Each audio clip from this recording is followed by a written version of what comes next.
Assalamualaikum warahmatullahi wabarakatuh. Jadi pada video kali ini, saya akan menjelaskan proses dekonvolusi spektrum FTIR menggunakan software Origin, khususnya pada Origin Pro 2026, di mana sampel ini nanti adalah ZNO gitu ya.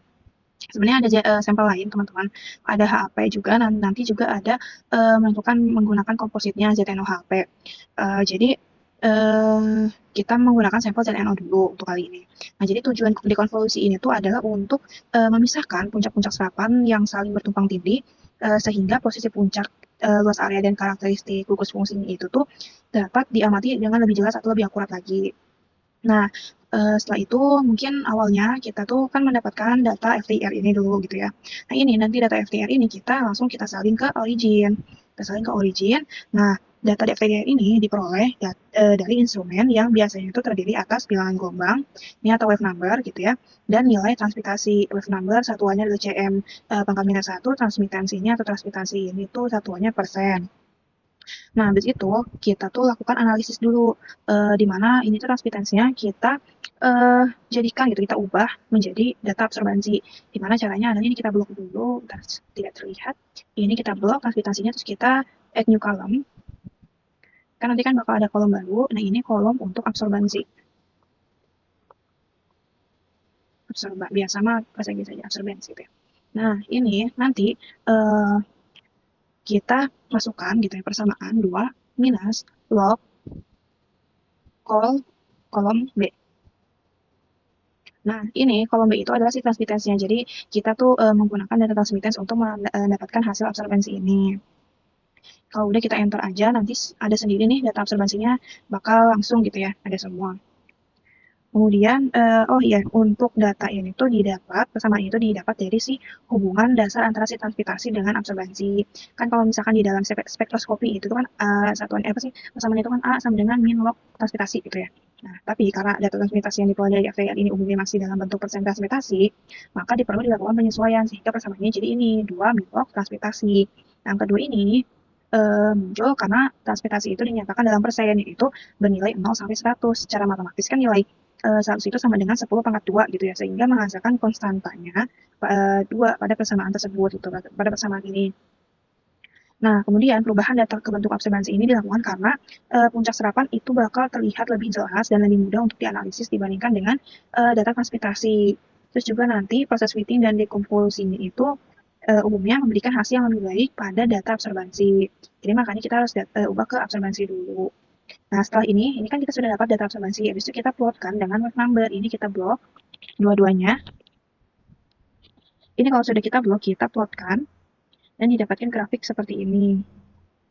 Nah, kemudian ini skalanya kita ubah, kita balik gitu ya, tapi kita baliknya langsung aja kita potong ke 4000 sampai 400. Karena apa? Kenapa 4000 sampai 400 ya? Karena skala tersebut itu tuh sesuai gitu, sesuai dengan format spektrum FTIR yang umumnya digunakan dalam literatur ilmiah gitu atau jurnal-jurnal gitu.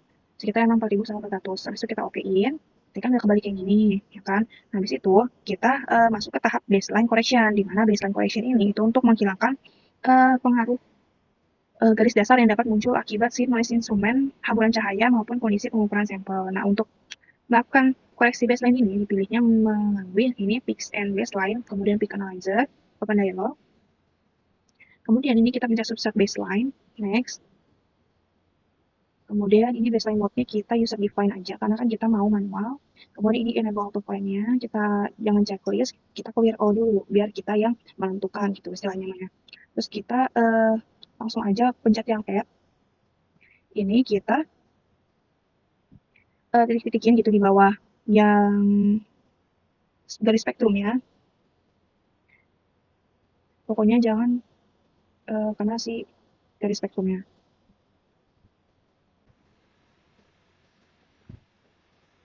Nah, pokoknya penempatan titik baseline ini tuh harus dilakukan dengan hati-hati gitu ya, nggak boleh menyentuh gitu. Menyentuh si spektrum ini gitu. Karena nanti itu bisa menyebabkan perubahan bentuk puncaknya. Nanti kita rapihan lagi aja, kan tadi aku masih berantakan, masih ada yang nyentuh gitu ya. Kita rapihan nanti aja.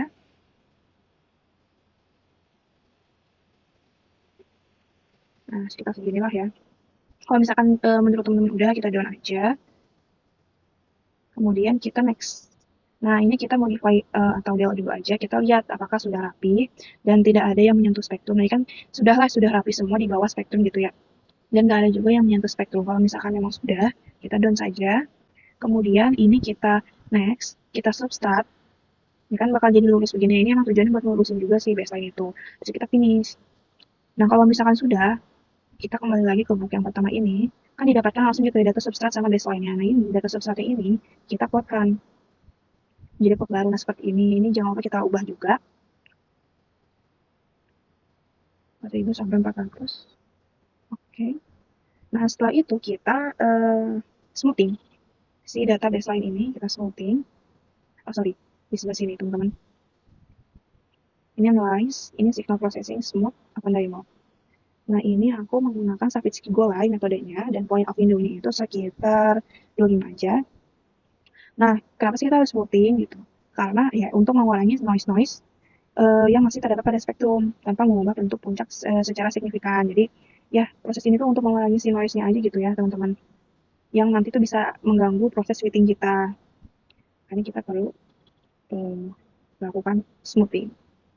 Dan sebenarnya untuk nilai window itu juga tidak perlu yang terlalu besar gitu, karena nanti itu bisa menyebabkan puncak menjadi terlalu halus gitu, atau kehilangan informasi pentingnya. Tapi juga pokoknya harus disesuaikan sih teman-teman, karena kalau misalkan nanti terlalu kecil, itu tuh masih banyak noise, tapi kalau terlalu besar, nanti itu terlalu halus jadinya. Nah, habis itu, ini datanya smoothing ini, sorry, datanya smoothing ini kita blok, habis itu kita plotkan baru. Ya sudah nih, kita sudah plotkan, kita balik lagi, maksudnya kita balikin.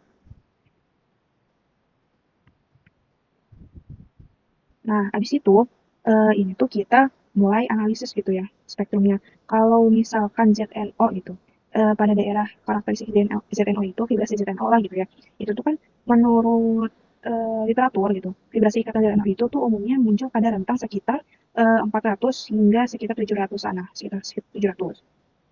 Nah, tapi kalau misalkan kita potongnya terlalu besar seperti itu tuh nanti nggak bakal benar gitu hasil rekonstruksi kita teman-teman. Jadi makanya kita tuh harus lebih persempit lagi. Kita lihat gitu ya, yang mana yang kira-kira menjadi syarat analisis dekonvolusi gitu kan tadi yang apa ya paling tinggi, yang tinggi dan juga yang kira-kira berhimpit. Nah kemungkinan aku tuh yang ini nih, yang ini di sekitar segini, di sekitar ya sekitar 500 lah teman-teman ya, 500-an, kita 500 sampai 590 lah, ya sekitar 990. Kita ambil yang puncak ini aja gitu. Nah ini kita langsung aja potong ke sini book. Ini dari yang subset yang smoothing ini kita blok sampai dari 500 sampai 590. Nah di sini kita blok dari sini sampai sini.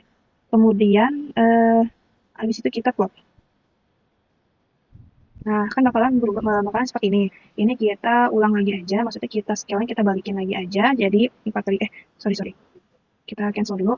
Ini scale-nya kita balikin, caranya gini aja. Kalau misalkan origin Pro 2026 itu kita tinggal ini aja, puncaknya ini untuk dibalik. Pokoknya tuh harus dari from itu yang terbesar menjadi yang terkecil gitu. Kalau misalkan FDR biasanya seperti itu. Nah, kemudian kita tentukan gitu peak-peaknya dengan cara peaks and baseline, multiple peak fit, open dialog. Habis itu ini peak functionnya kita pakainya yang Gaussian. Nah, fungsi Gaussian itu tuh dipilih karena mampu menggambarkan bentuk puncak FTIR yang umumnya itu tuh mengalami pelebaran akibat pengaruh instrumen maupun interaksi antar gugus fungsi gitu ya. Kemudian kita oke. Terus abis itu ini kita langsung aja kita tandai gitu puncak-puncak yang terlihatnya. Kemungkinan di sini.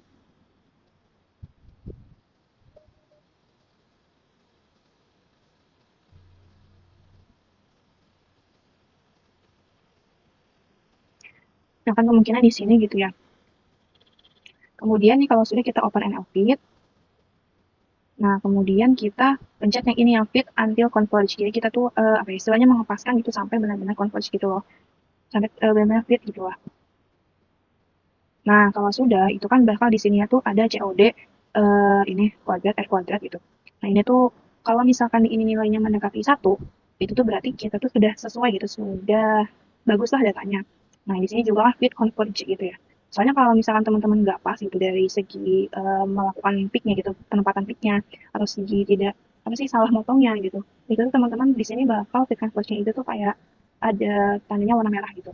Itu berarti harus diulangi lagi lah analisisnya atau misalnya diubah lagi pemotongannya kah atau masalah peaknya gitu. Biasanya itu belum benar gitu. Jadi makanya harus sampai ini fit converge gitu. COD-nya juga harus mendekati satu. Nah kalau misalkan sudah, ini kita done saja. Nah, bakal seperti ini kan dapatnya. Ini kita yes. Nah, kan bakal jadi dapat seperti ini, teman-teman.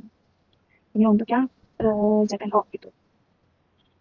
Nah, kita di sini dapat ya COD-nya 0,998. Nah, nanti ini tuh bakal kita sandingkan dengan yang kompositnya. Karena kompositnya itu kan terdiri dari ZNO dan HAP gitu, atau hidroksi apaktif. Makanya kita nanti ya bakal menyandingkan gitu data yang hasil kita dapat ini dengan komposit. Kemudian mungkin selanjutnya bakal akan menjelaskan hidroksi apatit. Oke, tapi sebelum kita pindah analisis HAP atau hidroksi apatit, kita analisis daerah gugus hidroksil atau OH-nya dari ZNO ini dulu ya teman-teman. Jadi kalau berdasarkan literatur tuh vibrasi stretching gugus OH pada ZNO itu umumnya berada pada rentang sekitar 3.200 sampai 3.600 sekitar di sini teman-teman. 3.200. Ya sekitar di segini ya, di sekitar segini sampai 3.600. Nah, kalau misalkan pada spektrum nih yang kita dapat ini kan terlihat adanya itu serapan pada data tersebut sama ya gitu ya. Terlihat gitu. Nah, tapi kayaknya aku tuh mau ngambilnya gitu ya, kemungkinan ngambilnya di sekitar 3.400 ya sekitar 3.400-an. Kan kita mau ngambil yang daerah ini gitu ya. Ini kan yang paling tinggi dan berhimpit gitu. Sampai ke 3.540 mungkin ya, sekitar segitu. Nah, lanjut aja kita coba kita bloknya bagian situ kita bikin plot gitu ya. 3.000 berapa tadi? 3.500. Sorry, aku lupa. 3.400 ya. 3.400 sampai 3.540. 3.400 mana 3.400? Ini kita blok 3.400 sampai 3.540 yang tadi. Nah, ini kita langsung aja buat plotnya. Nah, ini kan grafik yang tadi 3.400 sampai 3.540 gitu ya. Nah, ini kita ini aja. Sekarang kita balikin lagi aja. Oke, nah ini kan terlihat banget gitu ya, sangat terlihat jelas kalau puncaknya itu ada sekitar 2 aja gitu ya teman-teman.